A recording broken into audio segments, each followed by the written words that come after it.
Mobilnya datang, pintunya terbuka, tapi pas kamu masuk, nggak ada siapa-siapa di kursi supir. Mobil itu jalan sendiri, muter-muter kota, nganterin kamu sampai tujuan.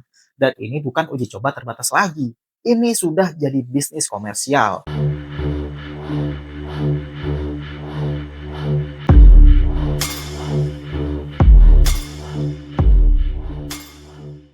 Orang mengira AI itu cuma soal ChatGPT yang bisa bantu bikin esai atau bikin gambar lucu di internet. Tapi ternyata itu baru permukaannya doang. Di Cina, AI sudah masuk ke level yang bikin kita geleng-geleng kepala loh. Mereka menggunakannya di jalanan, di pabrik, di rumah sakit, bahkan di pemerintahan. Pertanyaannya, apakah teknologi super canggih ini akan menjadi penyelamat ekonomi Cina yang sedang butuh dorongan? Atau justru ini adalah ancaman terbesar kiamat lapangan pekerjaan bagi jutaan warga China. Sebelum kita bahas seberapa canggih teknologi mereka, kita harus tanya dulu, kenapa Cina sampai sebegitunya mengejar AI? Nah, bagian ini yang jarang dibahas. Orang sering lupa bahwa Cina sedang menghadapi masalah besar. Yang pertama, ekonomi mereka mulai melambat. Dan yang kedua, populasi mereka menua.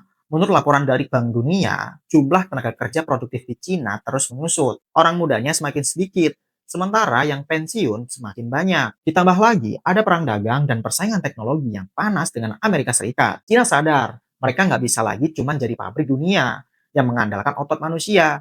Mereka harus naik kelas, mereka butuh otak baru. Dan otak itu adalah AI. Sekarang, mari kita lihat seberapa gila sebenarnya perkembangan AI di sana. Startup asal Cina ini tiba-tiba mengguncang dunia karena berhasil bikin model AI yang super pintar, tapi dengan biaya yang jauh lebih murah daripada model buatan Silicon Valley. Bahkan ini sempat bikin saham-saham perusahaan teknologi raksasa di Amerika Serikat itu anjlok. Tapi DeepSeek cuma salah satu pemain. Raksasa teknologi seperti Baidu, Alibaba, Tencent, sampai Huawei, semuanya lagi berlomba-lomba. AI di Cina itu sudah punya wujud fisik. Coba lihat jalanan di Wuhan. Baidu punya layanan taksi tanpa supir bernama Apollo Go. Bayangkan kamu pesan taksi pakai aplikasi. Mobilnya datang, pintunya terbuka, tapi pas kamu masuk, nggak ada siapa-siapa di kursi supir. Mobil itu jalan sendiri, muter-muter kota, nganterin kamu sampai tujuan. Dan ini bukan uji coba terbatas lagi.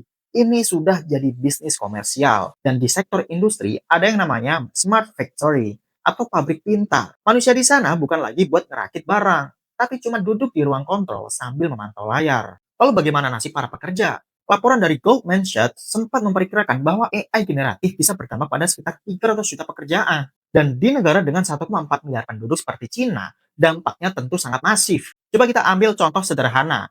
Customer service, dulu perusahaan butuh ratusan orang buat balas chat pelanggan.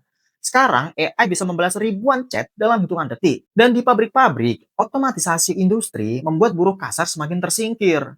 Taksi tanpa sopir yang kita bahas tadi. Coba kita pikirkan nasib jutaan sopir taksi dan sopir ride hailing di Cina yang mulai mengeluh karena orderan mereka sepi gara-gara saingan sama robot yang tarifnya lebih murah dan nggak butuh uang tip. Tapi apakah ini berarti semua pekerjaan akan hilang dan manusia bakal menganggur massal? Ternyata realitasnya nggak sehitam putih itu. Menurut laporan dari World Economic Forum, AI memang akan menghilangkan jutaan pekerjaan. Tapi di saat yang sama, AI juga akan menciptakan jutaan pekerjaan baru. Perusahaan sekarang butuh AI prompter. Orang yang pintar ngasih instruksi ke AI, mereka butuh teknisi robot, analisis data AI, pengawas etika AI, dan pekerjaan lain yang butuh skill tingkat tinggi. Masalahnya, apakah sopir taksi yang kehilangan pekerjaannya hari ini bisa besok langsung jadi analis data AI? Sebagian pekerjaan jelas tergeser, tapi sebagian lain hanya berubah. Manusia dituntut untuk beradaptasi dengan kecepatan yang belum pernah terjadi sebelumnya. Melihat banyaknya resiko pengangguran dan protes dari pekerja akar rumput, kenapa pemerintah Cina tetap ngegas dan seolah nggak peduli? Pertama,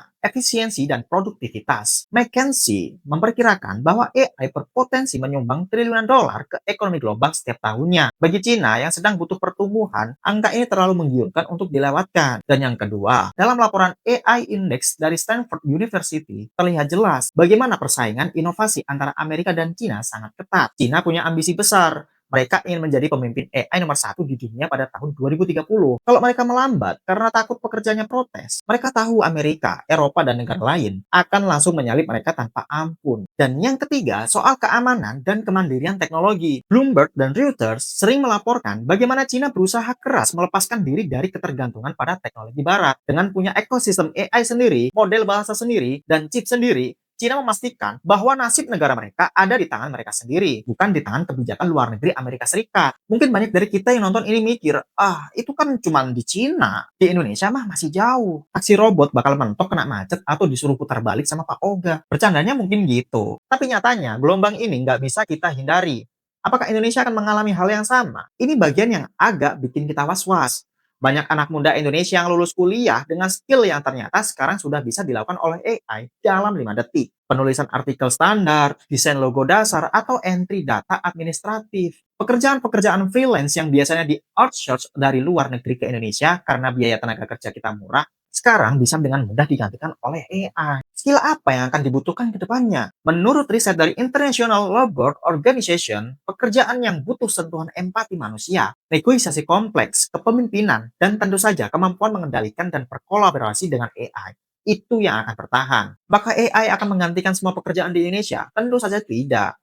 Setidaknya tidak dalam waktu dekat. Jadi, kembali ke pertanyaan awal kita. Apakah revolusi AI di Cina ini adalah masa depan yang cerah?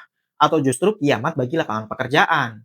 Kalau kita melihat efisiensi, kemajuan medis, dan terobosan sains yang ditawarkan, ini jelas masa depan yang sangat cerah. Tapi, para pekerja yang menolak belajar hal baru dan ngotot bertahan dari cara yang lama, ini bisa jadi akhir dari karir mereka. Tulis pendapatmu di kolom komentar. Menurutmu, Indonesia udah siap apa belum menghadapi gelombang ini? Jangan lupa like, subscribe, dan share video ini ke teman kamu yang masih ragu buat belajar AI.